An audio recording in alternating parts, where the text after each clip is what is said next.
আজি আমি কথা পাতিম এডিআৰই আপোনালোকৰ ফাইনেল কাট অফটো কিমান কাট অফ যাব পাৰে আপোনালোকৰ এডিআৰই আজি আমি কথা পাতিম 8 পাছৰ ওপৰত কথা পাতিম 10 পাছৰ ওপৰত কথা পাতিম আৰু 12 পাছৰ ওপৰতো কথা পাতিম আৰু গ্ৰেজুৱেচনৰ ওপৰতো কথা পাতিম গুটেই কিটা কিমান যাব পাৰে কাট অফ 2025ত আপোনালোকৰ এডিআৰই এটো বেষ্ট ভিডিও হ'ব গৈ আছে গুটেই ভিডিওটো আপোনালোকে স্কিপ নকৰিব তাৰ কথা পাতিম আপোনালোকৰ কাট অফ কিমান যাব পাৰে যদি আপোনালোকে যদি 8 পাছৰ আপোনালোকৰ ফাইনেল কাট অফ যাব পাৰে ধৰি লওক আপুনি যদি 70 পৰা যদি 80 ভিতৰত আছে আপোনালোকে নিশ্চিন্ত মনে থাকক আপোনালোকৰ ভাইবাৰ টেষ্ট দিবলৈ নাম আহিবই গতিকে ভাইবাৰ টেষ্টত আপোনালোকক ডিপেন্ড কৰিব কি কিমান ধুনিয়াকে আপোনালোকে ভাইবাৰ টেষ্টটো দিব পাৰিছে যদি ভালকে দিছে 100% আপোনালোকে চাকৰি পাই যাব 70 পৰা আপোনালোকে 80 ভিতৰত প্লাস কৰিবলৈ চাব হয়তো 70 পৰা যদি 80 ভিতৰতো থাকে আপোনালোকৰ চান্স আছে মই নাই বুলি কোৱা নাই গতিকে তাৰ ওপৰত যিমান পাৰে আপোনালোকৰ ভাল হ'ব 8 পাছৰ কৰিবলৈ কাট অফটো ইমান কিয় কম যাব মই তাৰ ওপৰটো লাষ্টত কৈ যাম আপোনালোকে ভিডিওটো ভালকে স্কিপ নকৰাকৈ শুনক তাৰ পিছত আমি কথা পাতিম 10 পাছৰ কিমান কাট অফ যাব পাৰে 10 পাছে যদি 75 to 85 ৰ ভিতৰত যদি আছে 100% মই গ্যাৰান্টি দি ক'ব পাৰো তাৰো নাম আহিব তাৰ ধুনিয়াকে আপোনালোকৰ ভাইবাৰৰ কাৰণে আপোনালোকে ভালকে প্ৰেক্টিস কৰি থাকক ভাইবাৰত আপোনালোকৰ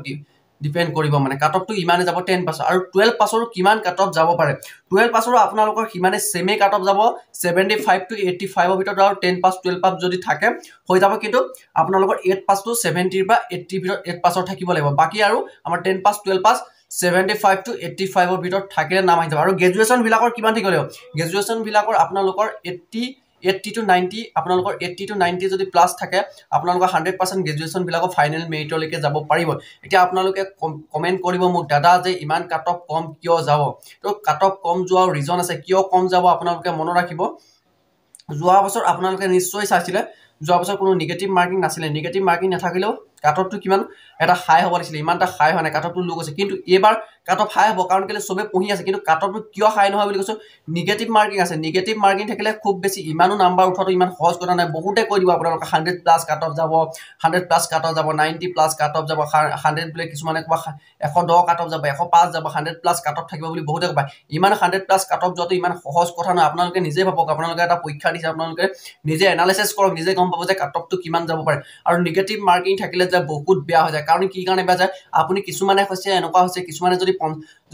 70টা 80 নম্বৰ যদি কৰিব পাইছে 80টাই কৰি থোৱাইছে 80 নম্বৰ কাৰণ আৰু এক্সট্ৰাকে কাৰণে কিছুমানে কি কৰিছে কিছুমানে 90টা কৰিছে তাৰ ওপৰত ব্লাইন্ড জাহাটা মাৰি দিছে তাৰ প্ৰশ্নকিটা শুদ্ধ নহলো আপোনালোকৰ নেগেটিভ মাৰ্কিং যাব নেগেটিভ মাৰ্কিং যিটোৱে আপোনালোকৰ 80 নম্বৰটো কাৰেক্ট কৰিছিলে হয়তো তাতকে নাম্বাৰ কমি যাব পাৰে আৰু যিটো 90টা কৰি থৈছিলে তাৰ কাটি কুটি তাৰ 75 মান যাব পাৰে সেইটো কাৰণে মই আপোনালোকক কৈছো কাট অফটো আপোনালোকৰ ইমানো খাই নেতা আপোনালোকে চিন্তা কৰি নাথাকিব বেলেগৰ কথা শুনি থাকিব দৰকাৰণে মই যিমানটো ভিতৰত কৈছো সিমানটো ভিতৰতে আপোনালোকৰ কাট অফ যাব আৰু কাট অফৰ ভিডিও মই ভাবো আপোনালোকে বেলেগ ভিডিও চোৱাৰ প্ৰয়োজন নাই এই ভিডিওটো মই বহুত ধুনিয়াকে ভাবি চিন্তি বহুত এনালাইসিস কৰি আপোনালোকক বনাইছো ফাইনেল যেতিয়া লিষ্ট মাৰিব আপোনালোকে তেতিয়া গম পাব যে কাট অফৰ ভিডিওটো সিমানে যাব আৰু আপোনালোকে এই ভিডিওটো সেভ কৰি ৰাখক হয় পিছত গম পাব যেতিয়া আপোনালোকৰ ফাইনেল কাট অফটো মাৰিব যদি নামাৰে তাৰ পিছত আকৌ আপোনালোকে মোক কমেন্ট কৰি আহি মোৰ চেনেলত আহি মোক কবহি দাদা যে নহল কিয় তো মই এটো কাৰণে যে কনফাৰ্মলি ক'ব পাৰিছো আপোনালোকৰ নেগেটিভ মাৰ্কিং থাকিলে আপোনালোকে নিশ্চয় গম পা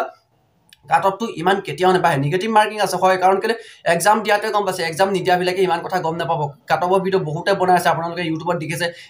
হেতি এক্সাম দিয়া নাই হেতি কি গম পাব তো তোমালোকে এক্সাম দিছা তোমালোকে গম পাইছা নেগেটিভ মাৰ্কিং থাকিলে বহুত বেয়া হয় গতিকে যোৱা বছৰ নেগেটিভ মাৰ্কিং নাই এই বছৰ যোৱা বছৰ যিমান কাট অফ গৈছিল এই বছৰ কিমানে কাট অফ যাব তাতকে অলপ হাই হ'ব পাৰে মই কাট অফটো কম যাব পাৰে অলপ হাই হ'ব বেছিও হাই নহয় আপোনালোকে চিন্তা নকৰিব কাট অফটো মই যিমান কৈ গৈছো হিৰানৰ ভিতৰত আছে যদি আপোনালোকে বিন্দাস আপোনালোকৰ নাম আহিব টেনচন ল'ব নালাগে আৰু শিৱৰাত্ৰি মোৰ ফালৰ পৰা আপোনালোকক সবকে বেষ্ট অফ লাক দিছো শুভেচ্ছা জনাইছো মোৰ ফালৰ পৰা আপোনালোকে যদি মোৰ ভিডিওটো চাই আছে এই ভিডিওটো শিৱৰাত্ৰিৰ কাৰণে মহাদেৱৰ নামতে আপোনালোকে 5 জন আপোনালোকৰ ফ্ৰেণ্ডক শেয়াৰ কৰি দিয়ক আৰু এটা কমেন্ট কৰি দিয়ক হৰ মহাদেৱ বুলি আৰু চেনেলটো সাবস্ক্ৰাইব কৰি দিয়ক যদি প্ৰথমবাৰ আহিছে মই ভাবো আপোনালোকে এইখিনি কৰি দিব শিৱৰাত্ৰিৰ কাৰণে আৰু আপোনালোকৰ সবৰে যে এক্সাম যত দি আছে এডিআৰই বুলি আসাম পুলিচৰ কাৰণে কমান্ডৰ কাৰণে যদি সবৰে প্ৰিপাৰেচন কৰি আছে আপোনালোকক যাতে মহাদেৱে আজি লাক দিব লাগে যাতে ভাল হওক আপোনালোকে এক্সাম বিলাক যাতে পাস কৰক আৰু হৰ মহাদেৱ লাষ্টত মই ইমানতে কৈ মই ভিডিওটো ৰাখিছো